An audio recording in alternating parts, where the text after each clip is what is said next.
All right, so.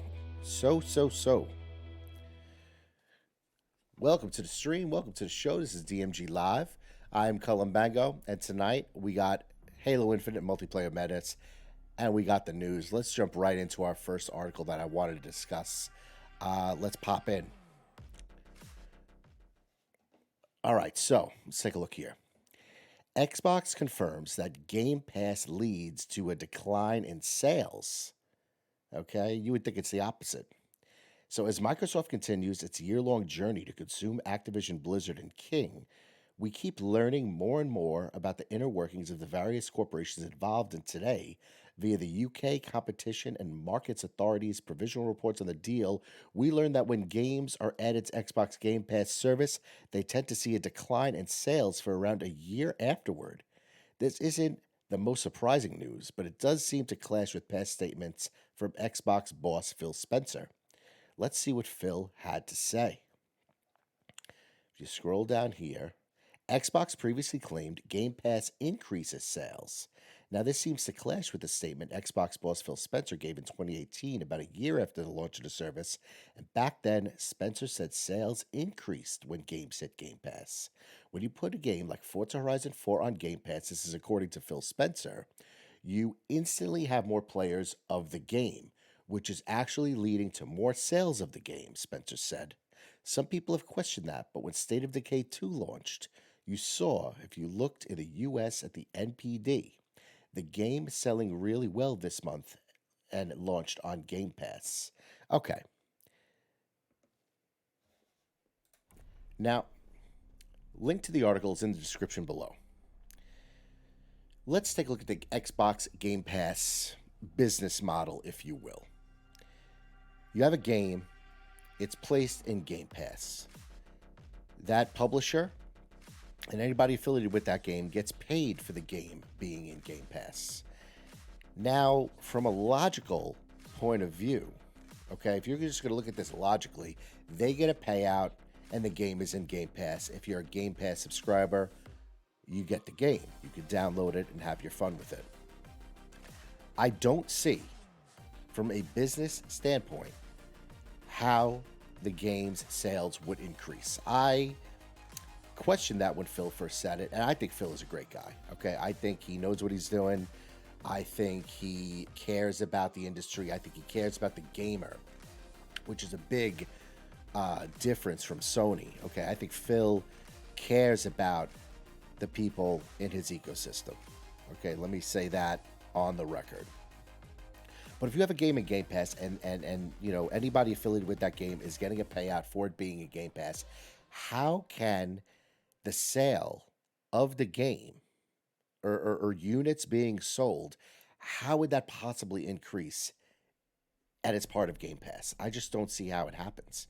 Because if you have a game in Game Pass and you have roughly 30 million subscribers to Game Pass, how on earth do you expect this game to sell if you were to go into the Microsoft Store or go to Best Buy or whatever and purchase the game? If you're a Game Pass subscriber, it just doesn't make sense. That's obvious. But say you don't subscribe to Game Pass, okay? If I'm not subscribing to Game Pass and I see the value of Game Pass, say you're paying $15 a month for, Xbox Game Pass Ultimate, okay? And there's a game I really want and I see it's in Game Pass, I'm just going to, from a logical standpoint, I'm just going to pay for the membership, okay? I'm going to subscribe to Xbox Game Pass. Now, if you look at Xbox Game Pass being, the Ultimate Edition, the Ultimate version, whatever you want to call it, the Ultimate tier, you're paying $15 a month, okay? You play 3 games in Game Pass, all right? The service pays for itself within a year, okay? So if you play 3 Game Pass games throughout the year, which I definitely do, you're getting your money's worth. So if I have a game that I'm interested in and it's in Game Pass, I'm going to no-brainer go for the Game Pass service. So I can't see how sales of that individual game would go up. It just doesn't make sense. Okay? Let's go back to the article really quick. See if there's any other pressing things in the article. Let's see. Interestingly, the CMA's report also notes that according to Microsoft, historically Activision hasn't been too keen on including its games on the Game Pass or any platform subscription service. Why? Well, Activision believed doing so could severely cannibalize sales of the games, especially when it comes to big new releases. But based on past comments from Xbox and Spencer, if the deal is finalized, it won't matter. Activision games, big and small, will head to Game Pass eventually. Okay, there's an update here. Xbox Game Pass offers gamers and game creators more choice and opportunity on how they how they discover, experience, and deliver games. For gamers, that means providing another option for them to discover games and play with friends at a great value. For developers, that means creating another option for how they monetize their games. We're focusing on helping game creators of all sizes maximize the total financial value they receive through Game Pass. Each game is unique, so we work closely with creators to build a custom program to reflect what they need, ensure they are compensated financially for their participation in the service, and allow room for creativity and innovation. As a result, the number of developers interested in working with Game Pass continues to grow. Okay, so I definitely see why these small indie games would be part of Game Pass. They have the opportunity to make any kind of game they want to a certain degree. They get paid out for being in Game Pass, and then we, the subscribers, the customers, we get to play that game.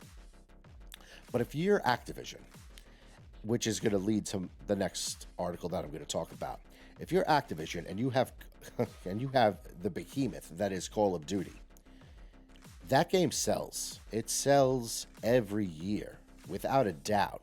Okay. Why would you stifle yourself putting Call of Duty in Game Pass? From a business viewpoint, that just doesn't make sense financially. Okay, unless Activision gets a big buyout, or not even a buyout, a big payout. Okay. Or they become part of Xbox, right? And they're compensated even more so for their services and their games. Okay, you got Call of Duty, you've got Overwatch, you've got Diablo. Okay, all these games are in Game Pass for argument's sake, which would be unbelievable.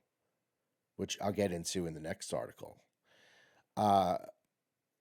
It could work for them financially if they're part of the ecosystem, if they're part of Xbox Game Studios. All right. So, I mean, as of right now, I could see why Activision wouldn't want their games part of any service because the game sells. So, like I said from the beginning, from a logical point of view, you're not going to put a game that sells into Game Pass. You're going to lose money because your dollar is going to go a lot further selling individual units of that game, individual copies of that game, as opposed to being a Game Pass. It just makes sense. Okay? So I can see why certain developers would say that Xbox Game Pass kind of cannibalizes their sales.